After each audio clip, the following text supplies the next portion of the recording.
दामाद की बात को सुनकर वह कन्या उस सन्यासी के पास गया और सन्यासी को देखकर भक्ति पूर्वक उसने उन्हें प्रणाम किया और आदर पूर्वक कहने लगा कि आपके सम्मुख मैंने जो कुछ कहा है असत्य भाषण रूप अपराध किया है, आप मेरे इस अपराध को क्षमा करें। ऐसा कहकर वह महान शोक से आकुल हो गया। बनिया सन्यासी ने उसे रोता हुआ देखकर कहा कि हे मूर्ख, रो मत, मेरी बात सुनो।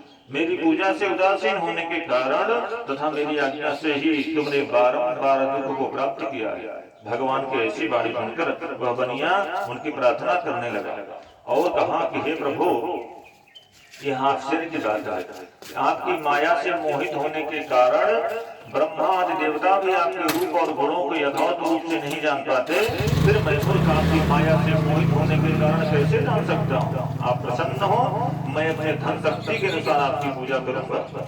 उस बनिया की भक्तियुक्त वाणी सुनकर भगवान जनार्दन संतुष्ट हो गए। इसके बाद वह बनिया अपनी नौका में चढ़ा और देखा कि हमारा सभी धन धान्य वापस हो गया है। तब उसने भगवान की विधिवत पूजा की और भगवान श्री सत्यनारायण की कृपा से वह आनंद से परिपूर्ण हो गया और अपने देश के लिए प्रस्थान करने के लिए जब सोचा, तब बनिया ने अपने दामाद से कहा, वह देखो मेरी रत्नपुरी नगरी दिखाई दे रही है।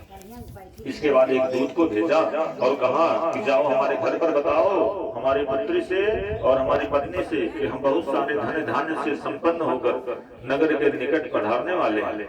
दूत वहां से गया। उस समय कलावती और लीलावती भगवान सत्यनारायण का पूजन कर रही थी और दूत गया और दोनों को प्रणाम किया और कहा कि सेठ जी बहुत सारे धन धान्य से संपन्न होकर नगर के निकट पधारने वाले हैं।